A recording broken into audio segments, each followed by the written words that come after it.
सौ बात की एक बात यह कि पाकिस्तान क्या ईरान को सबसे बड़ा धोखा दे रहा है?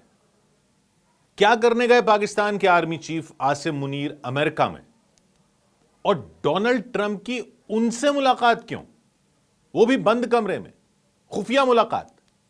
ऐसे टाइम पर जब ट्रंप सीधा आयतुल्लाह खमनेई को चुनौती दे रहे हैं, तो मुलाकात हो रही है आसिम मुनीर से।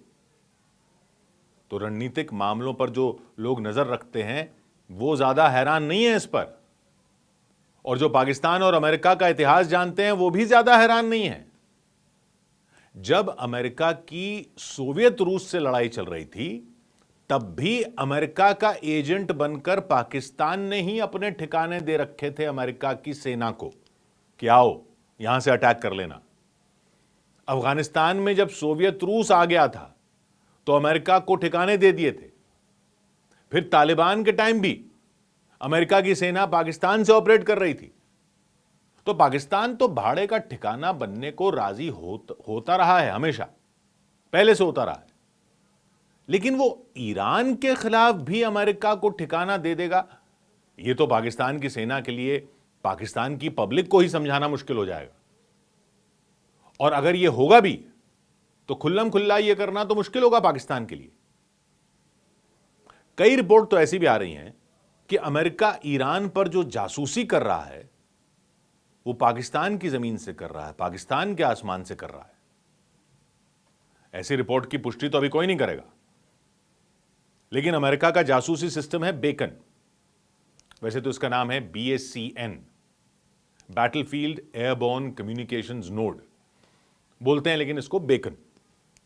ये बेकन सिस्टम जिस हवाई जहाज पर लगाया हुआ है, वो हवाई जहाज देखा गया रेडार सिस्टम पर पाकिस्तान के आसमान में। ऐसी रिपोर्ट आई है, पुष्टि कोई नहीं, लेकिन रिपोर्ट है कि विमान पाकिस्तान की एयर स्पेस में देखा गया, वहां से जा रहा था ईरान की सीमा की तरफ जासूसी करने।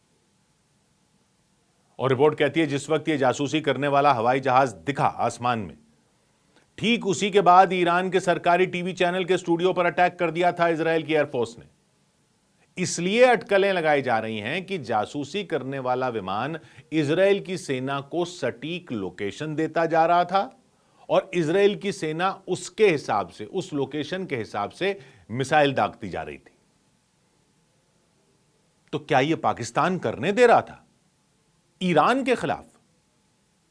और उसके बाद पाकिस्तान के सेना प्रमुख को बुला लिया ट्रंप ने।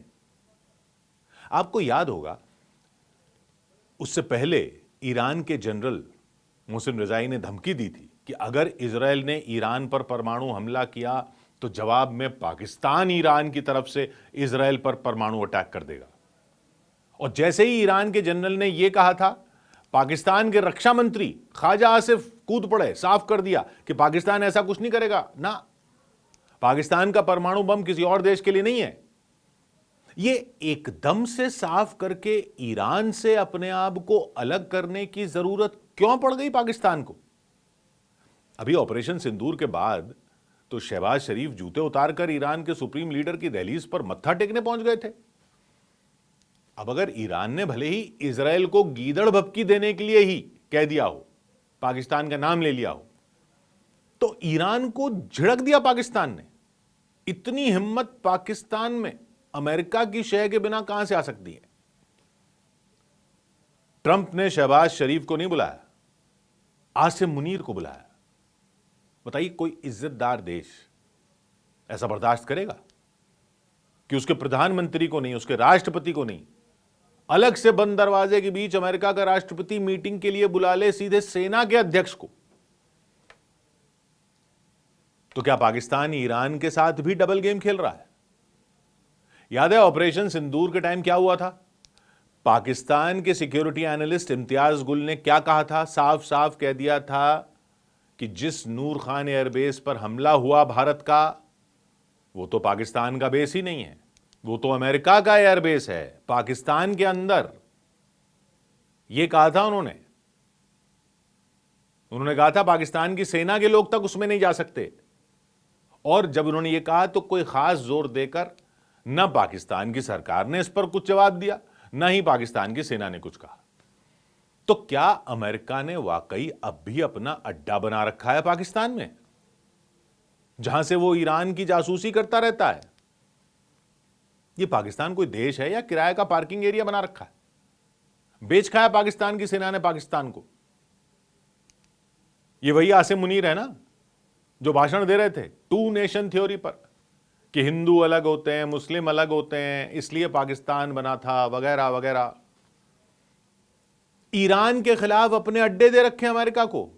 ईरान भी हिंदू है क्या? ईमान नाम की कोई चीज नहीं। और अभी तो जासूसी करने की अटकलें हैं वहां से ईरान की। अब अगर पाकिस्तान की साइड से भी अमेरिका हमला करने निकल पड़ेगा ईरान पर, तो आसिम मुनीर क्या कहानी सुनाएंगे? पहले परवेज मुशर्रफ ने इसी तरह अफगानिस्तान पर हमला करने के लिए अपने अड्डे दे दिए थे अमेरिका को, कि भाई पाकिस्तान तो आतंकवादियों के खिलाफ अमेरिका के साथ खड़ा है।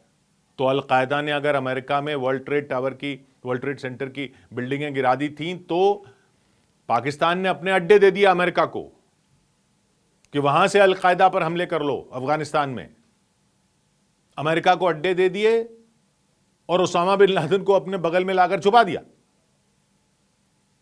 अमेरिका पाकिस्तान में बैठा हुआ अफगानिस्तान पर बमबारी करता रहा और उसामा बिन लादेन वहीं बगल में पाकिस्तान में ही बैठा रखा था। तो यह तो पुरानी फितरत रही है पाकिस्तान की। लेकिन ईरान के खिलाफ भी अगर पाकिस्तान ने अमेरिका को अपने ठिकाने दे दिए, अभी जासूसी करने के लिए दिए, अगर अटैक करने के लिए दे दिए, तो यह डबल गेम खेलना इस बार इतना भी आसान नहीं होने वाला पाकिस्तान के लिए। पिछले साल ही ईरान ने हमला कर दिया था पाकिस्तान पर, यह इल्जाम लगाते हुए कि पाकिस्तान की जमीन पर ईरान विरोधी लड़ाके तैयार हो रहे हैं। और पाकिस्तान ये कहता है कि उसके बलोच विद्रोही उसके यहां बलूचिस्तान में हमला करके ईरान में भाग जाते हैं। तो अगर ईरान ये देखेगा कि पाकिस्तान ने अमेरिका को ही अड्डा दे दिया या कोई भी मदद कर दी अमेरिका की ईरान के खिलाफ, तो बलूचिस्तान में जो विद्रोह चल रहा है उसके साथ ईरान भी खुलकर आ सकता है। अमेरिका के चक्कर में लेने के देने पड़ सकते हैं पाकिस्तान को। 900 किलोमीटर का बॉर्डर है बलूचिस्तान का ईरान के साथ। 5 जगह क्रॉसिंग बनी हुई है। अभी ये जो जंग शुरू होते ही पाकिस्तान ने 5 क्रॉसिंग बंद कर दी थी। तो भारत ने जब ऑपरेशन सिंदूर किया तो दौड़ा दौड़ा ट्रंप के पास चला तो गया था पाकिस्तान कि भारत से बचाओ, भारत से बचाओ। लेकिन अब अगर ट्रंप वसूली करने पर आ गए तो क्या चाह रहा है पाकिस्तान के सामने? पाकिस्तान में सुन्नी मुसलमान ज्यादा हैं और ईरान शिया मुसलमानों का बड़ा लीडर माना जाता है। लेकिन इस वक्त अमेरिका का साथ देना मतलब एक इस्लामी देश के लिए इजराइल का साथ देना। पाकिस्तान को अपनी पब्लिक को ही समझाना मुश्किल हो जाएगा। भले ही अटैक करने के लिए नहीं दे अपने अड्डे, सिर्फ ईरान की जासूसी करने के लिए ही अमेरिका का साथ दिया हो पाकिस्तान ने, पीठ में छुरा घोंपना तो तब भी होगा।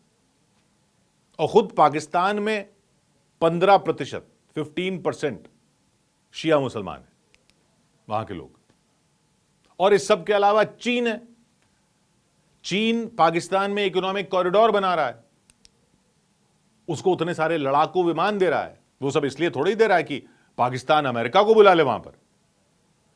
कंगाल पहले से पड़ा हुआ है पाकिस्तान। ऑपरेशन सिंदूर के बाद आईएमएफ से लोन मिला तो अमेरिका की मदद के बिना तो मिला नहीं होगा, तो अमेरिका को भी मना नहीं कर सकता। उधर चीन अपने J-35 विमान दे रहा है, उसके कर्जे में पहले से डूबा हुआ है पाकिस्तान, तो उसकी बात भी नहीं टाल सकता। सबकी चक्की से आटा लेकर अपनी रोटियां सेकने के चक्कर में अब सारी चक्कियों में पिस न जाए पाकिस्तान। ईरान भूलेगा नहीं, चीन बख्शेगा नहीं और अमेरिका छोड़ेगा नहीं। 100 बात की एक बात।